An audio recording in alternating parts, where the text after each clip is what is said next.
පද්මෙත් පියුමගේ cream ගාලා. නෑ නෑ.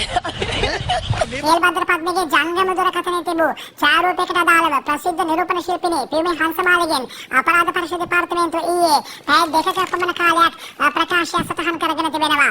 එම ඡායාරූපයේ පද්මේ සමග පියුමේ හංසමාලිය ඇතුළු මෙයට තවත් ප්‍රසිද්ධ රංගන ශිල්පිනියන් කීප දෙනෙකු සිට බවට පොලිස් ආරංචි මාර්ග සඳහන් කරනවා. එමෙන්ම පද්මගේ ජංගම දුරකථනයේ තිබී පියුමේ හංසමාලිය සමග පැවැත් වූ දුරකථන සංවාද කිහිපයක්ද හමු වෙලා තියෙනවා.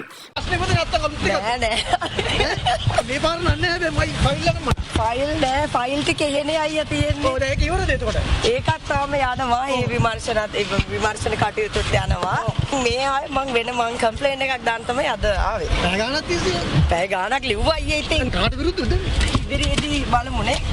ගිහින් එන්න. මේ අතර පියුමේ හංසමාලිය තම සමාජ මාධ්‍ය ගිණීමේ සටහනක් තබනවා. මම මීට අවුරුදු 4කට කලින් ඩුබායි වල අවුරුදු උත්සවයකට ගියා තව නළු නිලියන් සමග.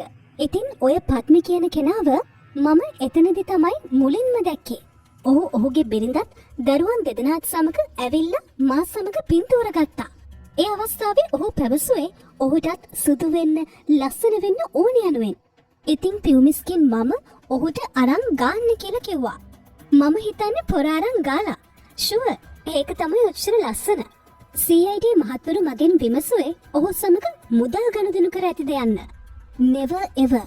මට එකෙක්ගෙවත් කුඩු සල්ලි, නීති විරෝධී සල්ලි, කළු සල්ලි මට අවශ්‍ය නැත. මම යකඩ ගැහැණියක්. තනියම නැගිට මට මගේ පියුමිස්කින් ප්‍රයිවට් ලිමිටඩ් තියෙනවා. ඉතින් පාතාල එකෙක්ගේ සල්ලි මට එපා යකෝ. ඕවනම් නිකන් වෙඩි කාලා මැරෙන්න මට බෑ. මම ඔවට පට්ට බයයි. ප්‍රොමිස්. පියුමිස්කින් ගාලා සුදු වෙන්න, ලස්සන වෙන්න ඕනෑම කෙනෙකුට පුළුවන් කියලා මම හැමදාම කියනවා.